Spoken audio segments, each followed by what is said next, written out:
আজকে তোমাদের কমেন্ট করা কিছু হেয়ার কেয়ার প্রশ্নের উত্তর দেব।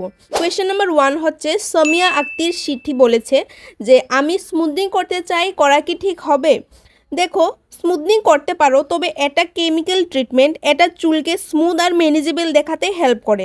তবে কেমিক্যাল ট্রিটমেন্ট হওয়ায় পরবর্তীতে কিন্তু তোমার প্রপার হেয়ার কেয়ার করতে হবে।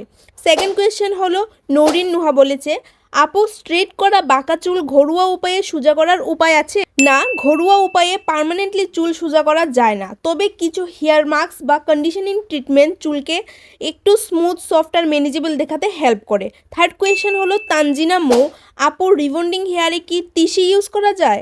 হ্যাঁ, রিবন্ডিং হেয়ারে ফ্ল্যাক্স সিডস বা টিস্যু ইউজ করা যাবে। এটা মেনলি ময়েশ্চার আর ফ্রিজি কন্ট্রোল করতে হেল্প করে। বাট নতুন কোনো প্রোডাক্ট ট্রাই করার আগে আমি সবসময় বলবো প্যাচ টেস্ট করে নিতে। ফোর্থ কোয়েশ্চেন হলো সাহারিন আক্তার মেম বলেছে, চুল পড়া কমানোর জন্য হেয়ার মাস্ক রেসিপি দিও আপু। দেখো, হেয়ার মাস্ক কি চুল পড়া কমায়? হেয়ার মাস্ক সরাসরি চুল পড়া বন্ধ করে না। হেয়ার মাস্ক চুলকে নারিশ করতে হেল্প করে। আর চুল পড়া বেশি হলে ডায়েট, লাইফস্টাইলের পাশাপাশি ডক্টরের পরামর্শও কিন্তু খুবই গুরুত্বপূর্ণ। তো যাই হোক, আজকের ভিডিওতে তোমাদের করা কিছু কমন কোয়েশ্চেনের আনসার দিলাম।